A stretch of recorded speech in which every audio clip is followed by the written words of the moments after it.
Hi guys, welcome to the video on week 4. I am on the home page and I just wanted to go over the 2 discussions that are happening this week. We are just furthering and deepening our understanding of the rhetorical triangle and rhetoric, what that means with the framework through analysis. Remember that we're just using the framework, this language, these concepts as tools to explore the things that we're reading.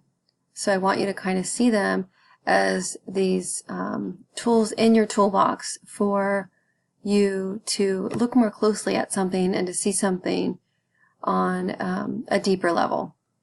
So here we go, the first discussion, and I'm just looking at my Tuesday class right now. Move it just a little bit. The first discussion here is the one that I pulled up in class last week. Not this past week, but last week.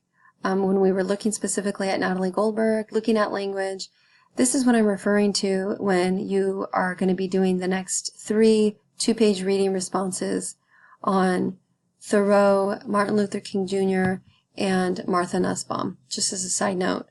But the first one is the rhetorical triangle. So this is one that many of us have heard. Many of you have heard in school, whether it was a high school composition class or maybe you took English V02 beforehand. But the rhetorical triangle is fairly simple. It's complex because you can use it to magnify ideas, to look more deeply at something, but it's pretty simple. So we have our triangle. On the top here we have logos. We also have ethos and pathos. And someone recently sent me a handout on this, and I thought it was really cool. So I'm going to open it up and see kind of what information it offers us that's not actually on this handout. So bear with me while I grab it. But I thought it was interesting, kind of their take on it and the language that they use. And the way they put it, I really love it. I really love this. So I'm going to share this with you. And I'm going to actually type this up so that we can have it, because it's the first time I've seen pathos, ethos, and logos presented this way. And so I want you to see it visually as well.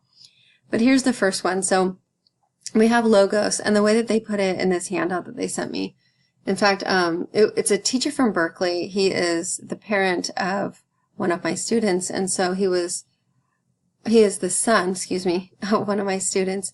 Again, a teacher at Berkeley is the son of one of my students, Beverly, and so he was talking with her about her assignment and about the rhetorical triangle and rhetoric, and so they came up with these notes together. And so for logos, which is the top of our triangle, I'll just point it out here. And it doesn't really matter where these go on the triangle, I don't believe. I'm sure you can put them anywhere. It's just the point that they're on the triangle together to show their spatial relationship, that they're related, they're individual, but there's also a spectrum. So logos, arguing with your head, argumentative form that appeals to logic or reason. And so we have that here. And so we like to believe that when we formulate an argument, we're arguing based on logic and reason, based on facts and information, based on common knowledge, based on common sense, right? And so that's how I think of logos. But I want you to think, when you think logos, I want you to think arguing with your head. That's a great way of putting it.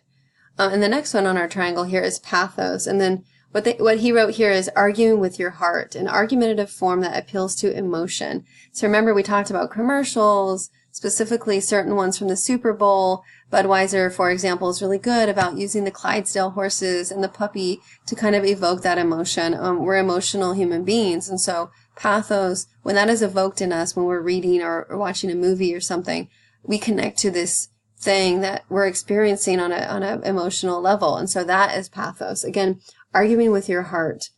And then ethos here, the way that he put it, is arguing with your gut.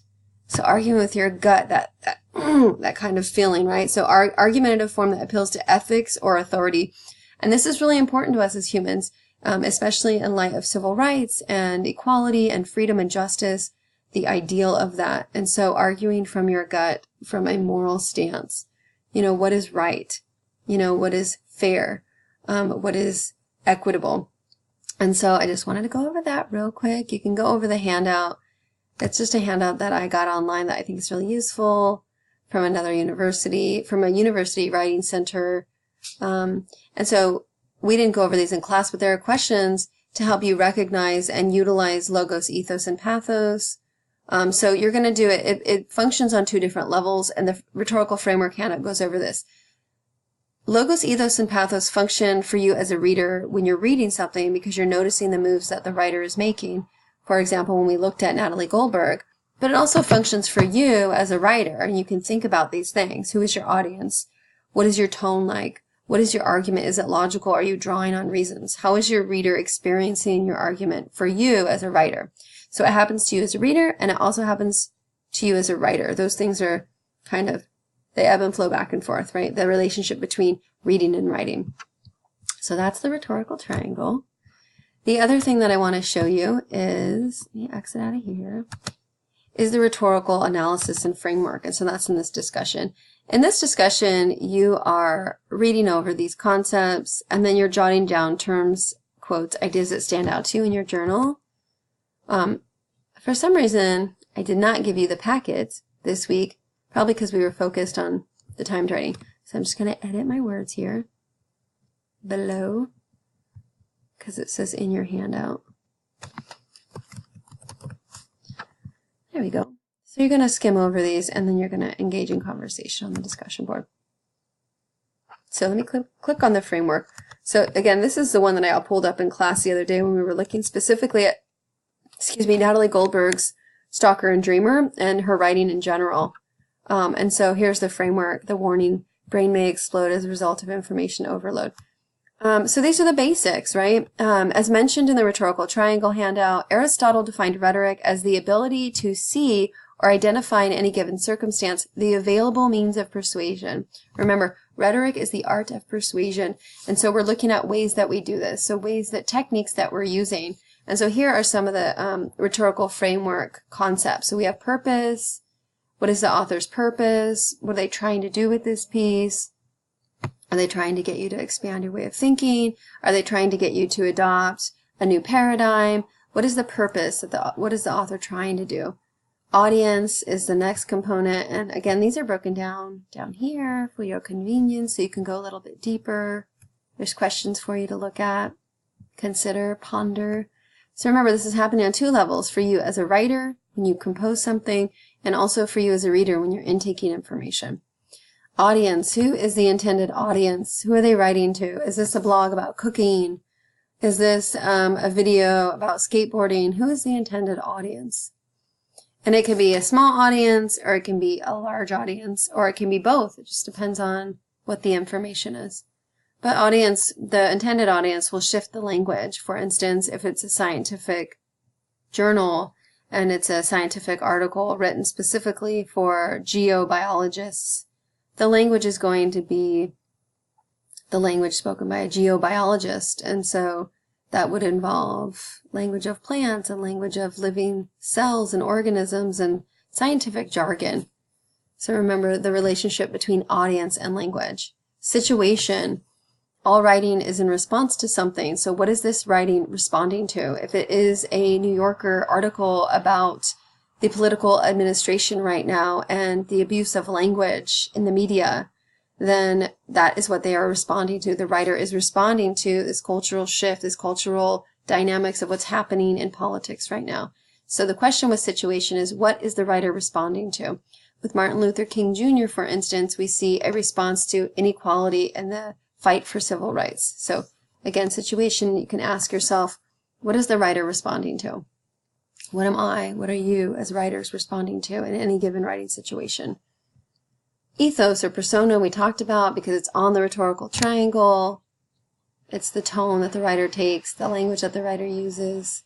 Message, what is their thesis? What is their argument? Writing devices are subtle, and authority is, and located down there, and authority is what kind of information are they drawing on to formulate their argument. Okay, so that is the rhetorical framework. Again, the writing devices and authority referenced, well, especially the writing devices, is a bit more complicated. It is moves like repetition and formatting and the things that we don't often look at, but it's a really fun one to look at. So when you go through it, make sure you take good notes and pay attention. Let's see. Going back to the discussion here. After you've previewed the handouts, you're going to do an honest 10-minute free write of your ideas. Type for 10 minutes straight, and then you can go back when your time's up and edit before you post it. So that is one of the discussions. Clicking back to the discussions. Oopsie. Okay, so back here on the discussions.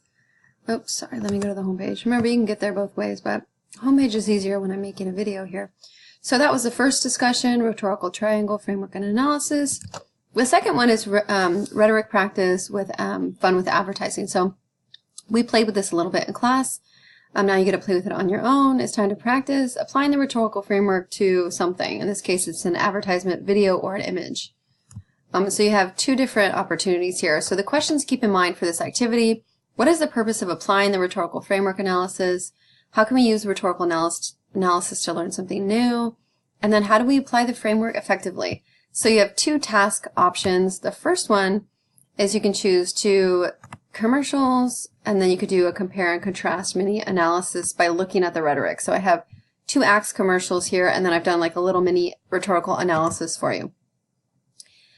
And then the second option is to do compare and contrast or rhetorical analysis of an image. You can do one images, you can compare images, totally up to you. This one is the Carl's Jr. and then the Stephen Webster jewelry images, and I just did a little comparison there. So again, for this discussion, you're going to pick either an advertisement in video form or an advertisement in print form, and then you're going to rhetorically analyze it. So you can compare and contrast two if you'd like, or you can just look at one image. And it doesn't matter what the image is, something that you think is thought-provoking and you can kind of go into. So remember, you're looking at the rhetorical framework. So what is the ethos, pathos, and logos? What's the rhetorical triangle of these images? What is the message being sent in this image? And how can you back that up by the image itself? So again, that's where you're going to have a little fun. You can read and respond to other people's images.